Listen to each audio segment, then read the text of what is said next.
talk about UFC Fight Night 173 on Fight Island that happened on Saturday night.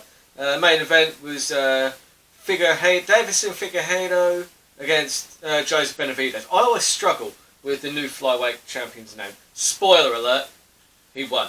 Just as kind of I thought it would. Now, across the card, there were some really excellent fights. If you haven't seen this card yet, stop watching now, because there's, full disclosure, there are spoilers everywhere. Spoilers all over the place. Alright? So, I made a few predictions. Now, my bets were on strange form, because they all actually came off, which is worrying. Because a friend of mine always says to me that I am one really good bet away from destroying my life. As long as I keep losing, my bets will stay really low. I don't really put a lot of money on these things because I like to keep my odds long and my bet's terrible. That is my motto, right? But yeah, they all came off at the weekend, so I was a pretty happy boy. Come Sunday morning, when I actually watched the fights, because back at work now, so I can't really be staying up to watch all the fights. So anyway, Diakiese versus Fiziev. Now this one was bittersweet because I'm a big fan of Marcus Diakiese. Marcus Diakiese is an excellent fighter from the UK.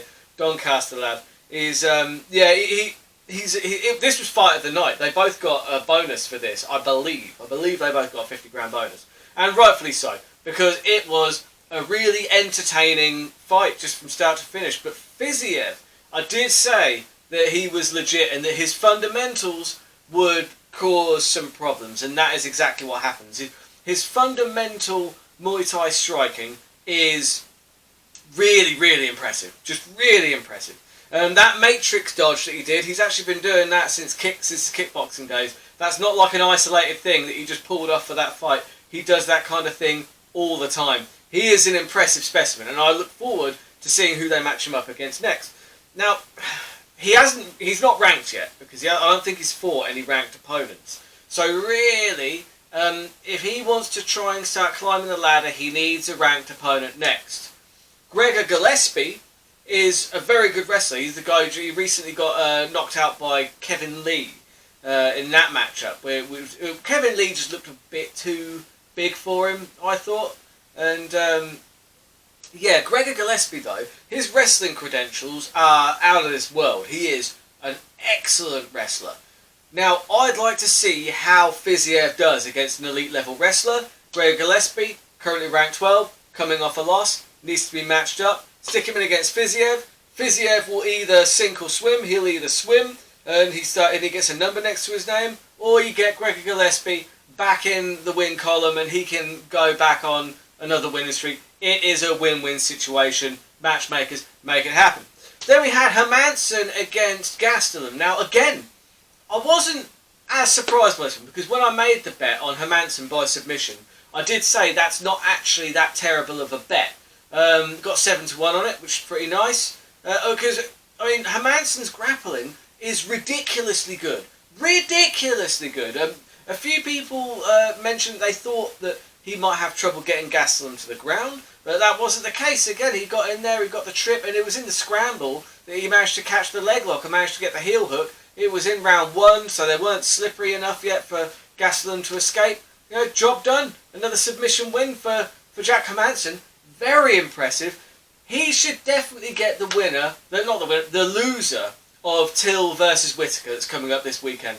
I think Hermansson, he's taken out enough elite level competition now, and he needs to start thinking about getting to a title shot. He had a bit of a stumble against Cannonier, but Cannonier literally has a cannon for an arm. I think that's why they call him Cannonier. I don't know if that's his actual name though, isn't it? Either way, he hits hard, is what I'm trying to say. So, no shame in being knocked out by Cannonier, but Hermansson back in the win column. Impressive submission over Kelvin Gastelum, because there aren't too many people that can actually stop Kelvin Gastelum. He's in a pretty select group there.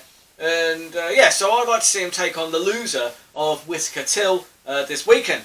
And the main event, Davison Figueiredo versus Joseph Benavidez. There were zero surprises here. Again, I saw that it was 10-1 for Figueiredo to get the submission, and I was just like, look, at the end of the day, that should be a 3-1, because Benavidez, I love Benavidez, no disrespect, but he just didn't really have anything for Figueiredo in that fight. I didn't think it was going to go any differently to the first fight. They already fought previously, and in my head it's kind of like, well, he's only finishing this fight one of three ways, you know? Decision, submission, knockout. And I was lucky enough that the submission came off. So it was a bloody good night for me. What is next for Figueiredo? I mean, who knows? You know? Just, yeah, it's... The flyweight division's a bit dead. No disrespect to the flyweights, but it's just a bit dead. You know, Henry Cejudo's retired. And, yeah, Figueiredo's now the champion. I don't know who he fights next. He struggles to get down to that weight division anyway. He's talking about fighting PC Yan at bantamweight. I'd personally quite like to see that.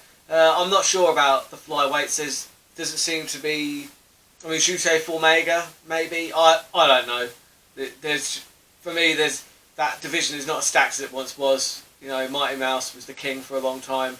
Now, Figueiredo, really, he should defend it at flyweight before he goes up to fight another contender, to fight the champion in another weight class. But realistically, how excited are people going to get over him defending at flyweight a couple of times? Probably not that excited. No disrespect to them, they're very skilled, but it's just the flyweight division has historically struggled. That's just the numbers. That's not me, you know, disrespecting anybody. But either way, good night for my terrible bets. They weren't. They're usually terrible. This was a complete anomaly. As my friend Gary always tells me, this is worrying because, you know, I'm one good bet away from having a serious problem. But yeah, keep those bets terrible and those odds long, and I'll see you next time